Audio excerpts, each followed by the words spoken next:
오늘 우리가 함께 읽은 이 말씀은 복음이 예루살렘에서 시작해서 땅끝까지 가는 과정 중에 사마리아를 통과하면서 거기에서 있었던 두 개의 에피소드 가운데 첫 번째 것입니다. 일명 마술사 시몬의 이야기라고 하는 것이죠. 자, 그런데 이것이 에피소드라고 해서 그래서 그냥 그 과정 중에 있었던 그냥 재미있기만 한 이야기라고 생각을 해서는 안 됩니다. 원래 그 에피소드라는 그 말이 그렇듯이 이야기는 단지 그냥 복음이 전파되는 과정 중에 삽입된 하나의 재미있는 이야기만이 아니라 정말 바로 이 복음 전파에 대해서 너무나 중요한 메시지를 오히려 더 풍성하게 그리고 아주 감동적으로 우리에게 전해주는 그러한 이야기가 되는 거예요. 복음의 역사는 이렇게 일어나야 한다. 이것이 진짜 복음 전파다라는 메시지입니다. 복음의 역사는 이렇게 일어나야 한다. 이것이 진짜 복음 전파이다라는 메시지를 말해주고 있는 것입니다. 자, 빌립이 사마리아에 가서 전도했습니다. 말씀드렸던 것처럼 예루살렘에서 쫓겨났는데 그런 쫓겨났다고 생각하지 않고 파송받은 것처럼 사마리아에 가서 전도를 했어요. 말씀을 선포하면서 그 말씀과 함께 능력이 나타나니까 놀라운 일들이 많이 일어났습니다. 그래서 사마리아에 있는 사람들이 그것을 보고 정말 그를 따르게 되고요. 그래서 많은 사람들이 그가 말한 대로 예수를 믿고 세례를 받는 역사가 있었습니다. 자, 그런데 그때 그 사마리아에 한 사람이 있었는데 마술사 시몬이었어요. 마술하는 사람이었어요. 근데 그 사람은 그동안은 자기가 그 사마리아의 영적인 어떤 그런 면에서 가장 높은 위치에 있던, 가장 영향력이 있는 위치에 있던 그런 사람이었어요. 그런데 그런 시몬이 빌립의 그 말씀을 듣고 그리고 그 모든 걸 보고 나서 완전히 꼬리를 내리는 거예요. 그래서 자기도 예수를 믿고 세례를 받고 그리고 빌립을 따라다니는 그런 일이 벌어졌습니다. 자, 그런데 그렇게 하고 있는데 그때 예루살렘 교회가 사마리아 사람들이 복음을 들었단 말을 듣습니다. 그래서 여러 가지 의미에서 베드로와 요한을 갖다가 파송하죠. 베드로와 요한이 사마리아에 왔어요. 와가지고 보니까 그 사람들이 예수를 믿는데 아직 성령을 받지 못한 거예요. 그래서 안수기도를 합니다. 그랬더니 사람들이 말이죠, 성령 받는 역사가 일어났어요. 예수 믿고 세례받은 사람들 중에서 아직 성령 못 받은 사람들이 기도해 주니까 성령을 받는데 이 장면이 시몬에게는 굉장한 충격이었습니다. 아마 이런 생각을 했을 거예요. 그동안 빌립이 최고인 줄 알았는데 더 고수가 있었다. 이런 거죠. 이거 정말 더 놀라운 일이 있었다 하는 생각이 들었겠죠. 그러면서 그 순간 이 시몬의 머리가 확 돌기 시작합니다. 이거 장사 되겠다. 왜냐하면 그동안 이런 식으로 비즈니스를 해왔기 때문에 금방 알아보죠. 이거 정말 장사된다.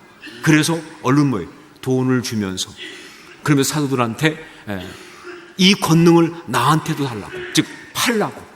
그러면 나도 이제 그래서 내가 누구에게 안수하든지 그 사람이 성령 받는 그런 역사가 있을 수 있도록 나한테 이 권능을 달라고 그렇게 요청하는 거예요. 그러다가 베드로한테 그야말로 된통 혼이 납니다. 우리가 알지만 베드로 한 성격 하잖아요. 그렇죠? 절대 이거 그냥 둘 사람이 아니잖아요. 그래서 베드로가 무섭게 야단을 치는데 그 야단친 이야기가 어쩌면 우리한테도 해당될지 모르기 때문에 우리가 좀 겸손한 마음으로 20절부터 23절 말씀을 함께 읽도록 하겠습니다. 20절 23절 같이 읽겠습니다. 같이 읽습니다. 베드로가 이르되 내가 하나님의 선물을 돈 주고 살 줄로 생각하였으니 내 은과 내가 함께 망할지어다. 하나님 앞에서 내 마음이 바르지 못하니 이 도에는 내가 관계도 없고 분깃될 것도 없느니라. 그러므로 너의 이 악함을 회개하고 주께 기도하라. 혹 마음에 품은 것을 사하여 주시리라. 내가 보니 너는 악독이 가득하며 불의에 매인 바 되었도다. 그러자 이 시몬이요 싹싹 빌면서 제발 그 말한 벌이 나한테 임하지 않도록 기도해달라고 그렇게 요청을 하는 것입니다. 그러면서 이 이야기는 끝이 났어요. 좀 허무하게. 왜냐면요, 그 다음에 시몬이 피를 토하고 죽었다든가 그런 얘기가 없어요. 그냥 끝이 났어요. 자, 복음의 확장과 역사 과정에 있었던 정말 씁쓸한 해프닝입니다. 시몬 정말 엉터리 같은 사람이에요. 아니 그렇게 돈을 줘가면서 그걸 사겠다고 하는 그런 것들 이게 얼마나 엉터리 같으냐면요, 이 에피소드의 결과 영어 단어가 생겼으니까요. 그게 바로 사이모니즘이라는 것이죠. 혹은 시모니즘, 성직 매매를 말합니다. 돈 주고 성직 사는 거, 사고 파는 것, 사이모니즘, 시모니즘. 여기서 나온 거예요. 이 사람 이름에서. 자, 그런데 정말 시몬이 그렇게 문제가 있는, 처음부터 다 잘못된 그런 사람이었을까? 저는 아니라고 생각합니다. 우리가 보통 보면요, 너무 하나의 이야기를 가지고 그 사람 전체를 그렇게 평가해버리는 아주 잔인함이 있어요. 즉 어떤 사람이 어떤 실수나 실패하게 되면요, 그거로 그냥 원래 그 사람은 나쁜 사람 이렇게 해버리는 어떤 그런 경향들이 있는데, 사실 그것은요, 우리의 죄악에서 오는 겁니다. 그게 우리 죄성이에요. 아니에요. 비록 시몬이 정말 말도 안 되는 그런 에피소드의 주인공이 되고 말았지만, 그러나 그의 삶과 생각과 그 신앙과 모든 것이 다 잘못되었다라고 볼 수는 없어요. 오히려요, 말씀을 잘 읽어보면서 제가 느낀 건 뭐냐면요, 신앙생활의 면에서 그는요 훌륭할 수도 있었다. 어쩌면 그는 정말 신앙생활을 잘할 수 있는 가장 중요한 3가지 요소를 다 갖고 있는 사람이다. 심지어 이런 생각까지 들더라고요. 시몬만큼이나 신앙생활 하라고 그래, 이런 생각이 드는 거예요. 그렇죠? 혹시 욕하는 사람 있으면 시몬만큼만 신앙생활 좀 하라고 그래 싶은 말이, 그런 말이 나오고 싶을 만큼 그런 사람이에요. 우선 그는요 영적 호기심, 영적 사모함이 있는 사람이었어요. 영적인 호기심과 사모함이 있는 사람이었다. 시몬 그 사람은요 마술사였다고 그랬어요. 마술하는 사람이다. 그 말이 무슨 뜻이냐? 그에게 영적인 어떤 예민함이 있다, 그 뜻입니다. 그러니까 그냥 먹고 살고 그냥 이게 다가 아니라 영적인 어떤 세계가 있고 영적인 역사가 있다는 그런 어떤 영적인 민감성이 있다는 거예요. 여러분, 영적인 예민함이라는 것은요 굉장히 좋은 은사입니다. 게다가 그는요 빌립이 와서 능력을 행하면서 말씀을 전하자 그걸 적극적으로 받아들인 사람이에요. 우리 13절 말씀을 함께 읽겠습니다. 13절 같이 읽습니다. 시몬도 믿고 세례를 받은 후에 전심으로 빌립을 따라다니며 그 나타나는 표적과 큰 능력을 보고 놀라니라. 정말 그걸 들으면서 적극적으로 받아들여서, 그래서 자기도 세례받고 믿고 또 빌립을 따라다니면서 거기 나타나는 그 모든 표적과 능력을 보고 놀라면서 정말 감탄하면서 그렇게 반응했던 사람이 바로 이 사람이에요. 그러다가 사도들이 와서 이제 안수기도 하면서 성령 임하는 걸 보자 더 놀라는 거죠. 야, 이건 더 대단하다. 그래서 그 능력을 받고 싶어서 사모하고 원했던 사람이 바로 이 사람이에요. 결론적으로 한마디로 말해서 이 사람은요 영적인 호기심과 그리고 영적인 사모함이 있는 그런 사람이었다는 거죠. 종종 교회에서 이 영적인 사모함과 열심히 있는 사람들이 좀 문제를 많이 일으킬 때가 많이 있어요. 그러다 보니까 우리는 이런 영적인 사모함과 열심, 이 특심한 것, 이거를 잘못된 것으로, 건강하지 못한 것으로, 좀 이상한 것으로 그렇게 생각할 때가 있는데 절대 그렇지 않습니다. 여러분, 이 영적인 호기심과 이 영적인 사모함이라고 하는 것은요 좋은 신앙이 되는데 정말 필요한 거예요. 사모함이 있는 사람과 사모함이 없는 사람은요 신앙생활의 진도가 완전히 달라요. 이 영적인 사모함이 없는 사람은요 아무리 오랜 시간이 흘러도요 그 신앙이 그냥 그야말로 매일 그 자리 그 타령이에요. 목회하면서 제일 목사님들이 힘든 게 뭔 줄 아세요? 예수 믿은 지 오래됐는데 심지어 20년 됐는데 그 신앙이 어제나 오늘이나 영원토록 동일할 때 말이죠. 미치는 거예요. 정말 짜증납니다. 아니 그렇게 오래 믿었는데 맨 그 모양이야. 이건 정말 문제가 있는 것이죠. 영적인 사모함이 없으면 그래요. 하지만 영적인 사모함이 있는 사람은요 물론 때로 문제가 될 수도 있어요. 하지만 그 영적인 성장 속도가 빠르고요 정말 좋은 신앙인, 능력 있는 신앙이 되는 거예요. 정말 은혜 받는 자리에 쫓아간다. 이게 맞는 거 아니에요? 그렇죠? 정말 은혜 받은 사람과 만나고 싶다. 맞는 것이죠. 그렇죠? 영적인 체험을 나도 하고 싶다. 맞죠? 영적인 어떤 그런 부러움과 욕심을 갖는 것 정말 중요한 것이다. 좋은 신앙이 되기 위해서 이 영적인 사모함과 영적인 호기심이 있어야 되는데 바로 시몬에게는 그것이 있었다는 것이죠. 두 번째, 그는요 영적인 결단성이 있는 사람이었어요. 영적인 결단성이 있는 사람. 성경에서 시몬을 갖다가 마술사라고 소개하고 있기 때문에 우리 생각에는 그저 별 볼 일 없는 사람 이렇게 생각할 수 있어요. 그냥 무슨 어떤 공마단에 나와서 같이 돌아다니면서 마술하든지 아니면 말이죠 무슨 무당 부닥거리 하는 그런 정도 그런데 여러분 그때 사회는 안 그랬습니다. 그때 사회에서의 마술사라는 것은요 사회적으로 존경받는 리더십에 위치해 있는 그런 사람이에요. 그래서 성경에서도 그 점을 분명히 해서 10절 보면 이렇게 말하고 있습니다. 낮은 사람부터 높은 사람까지 다 따르며 이르되 이 사람은 크다 일컫는 하나님의 능력이라 하더라 라고 소개하고 있는 거예요. 자, 그런 위치에 있는 사람이 말이죠 빌립의 말을 듣고 이게 맞다 싶었을 때 내가 믿겠다고 하면서 세례받는다는 건요 절대 쉬운 일이 아닙니다.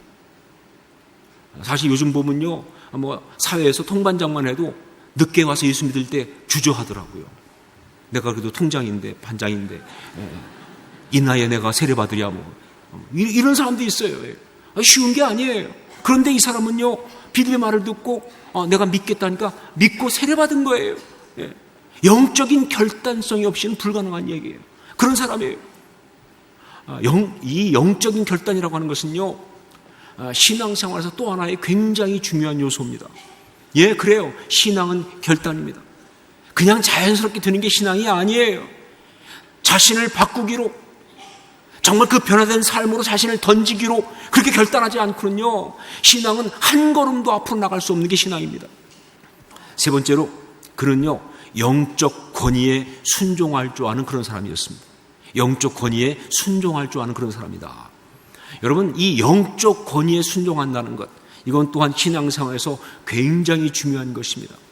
권위에 대해서 반발하고 권위를 부정하고 그런 사람은요 절대로 아름다운 신앙의 사람이 될 수가 없어요. 여러분 신앙은요 처음부터 어떻게 시작되느냐? 예수 그리스도를 주로 고백하며 시작되잖아요. 무슨 얘기예요? 그 권위 앞에 스스로 무릎을 꿇음으로부터 신앙은 시작되는 거예요. 신앙의 성장은 어떻게 되느냐? 그래요. 정말 내 상식과 내 생각과 내 감정과 그런 거 볼 때 정말 받아들일 수 없지만 납득이 안 될 수 있지만 그러나 그분이 말씀하셨기 때문에 그분의 뜻이기 때문에 성경 말씀이기 때문에 그 권위에 순종해서 그래서 기꺼이 받아들이면서 그러면서 신앙은 성장하는 거잖아요. 여러분 권위에 순종한다는 것이 신앙의 굉장히 중요한 자세입니다. 시몬은 그렇게 권위에 순종할 줄 아는 사람이었어요. 세례받으라고 하니까 세례받은 거예요. 내가 이 나이에 세례받으랴 이게 아니라니까요. 그렇죠? 내가 이 정도 위치인데 그게 아니라 세례받으라니까 받았습니다. 성경의 표현대로 보니까 전심으로 빌립을 따라다녔다고 그랬어요. 이 사람은요 그 전까지는 사람들의 추종을 받던 사람이었어요. 그런 사람이 누군가를 따라다닌다는 것 이거는요 정말 순종하지 않고는 불가능한 일이에요. 권위에 순종할 줄 알기 때문에 가능한 이야기예요. 그의 태도가 적어도 그랬다는 것입니다. 더구나 시몬은요 실수한 다음에 사도들에게 대단히 책망받았을 때 거기에 분노하고 대들지 않았어요. 오히려 그 상황 속에서도 사도들의 권위에 순종을 합니다. 우리 24절 말씀을 함께 읽겠습니다. 24절 같이 읽습니다.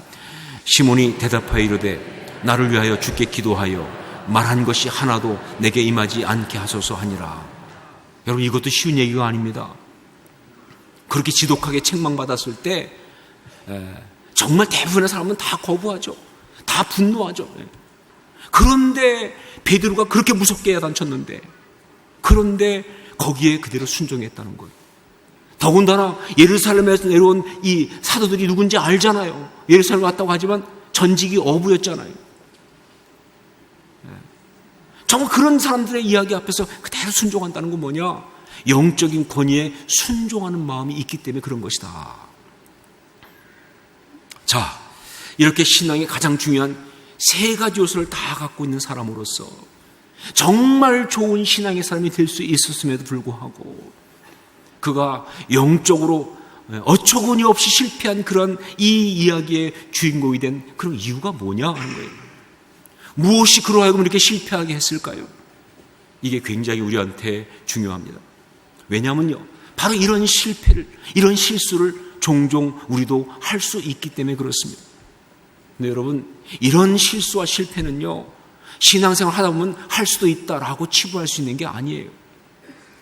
그냥 하다 보니까 그럴 수도 있겠지. 그럴 수 없다는 거예요. 왜냐하면요, 이런 실패는요, 이 시몬이 했던 이 실패는요, 바로 우리의 삶과 신앙을 다 통째로 날려버리는, 진짜 다 모든 걸 실패로 만들어버리는 정말 그런 심각한 것이기 때문에, 그래서 절대로 해서는 안 되는 그런 것이에요. 자, 여러분, 시몬의 문제가 뭐라고 생각하십니까? 그가 무엇을 그렇게 잘못했기에, 결정을 잘못했기에, 그의 신앙의 어떤 부분이 잘못되었기에 이런 일이 벌어졌을까요? 그의 문제는 무엇이라고 생각하십니까? 자기도 사도들처럼 그렇게 안수했을 때 다른 사람이 성령 받는 그런 권세와 능력을 갖고 싶어한 그 마음, 그게 잘못됐습니까? 절대로 아니죠. 여러분, 은사를 사모한 것이 문제가 될 수는 없어요. 고린도전서 12장 31절에 말한 것처럼 너희는 더욱 큰 은사를 사모하라. 예, 은사는 사모해야 되는 겁니다. 더 큰 은사 사모해야 되는 거예요. 더 많은 은사 받기 원하는 건 잘못된 것이 아니에요. 은사는 원래 그렇게 사모하게 돼 있는 것이니까. 그럼 뭐가 문제예요? 뭐가 문제입니까? 은사 자체를 사모한 것이 문제가 아닌데, 정말 문제가 뭐냐면요, 그 은사를 원하는 이유가 문제예요. 동기가 문제입니다. 그 은사를 받고 싶어하는 목적이 문제예요.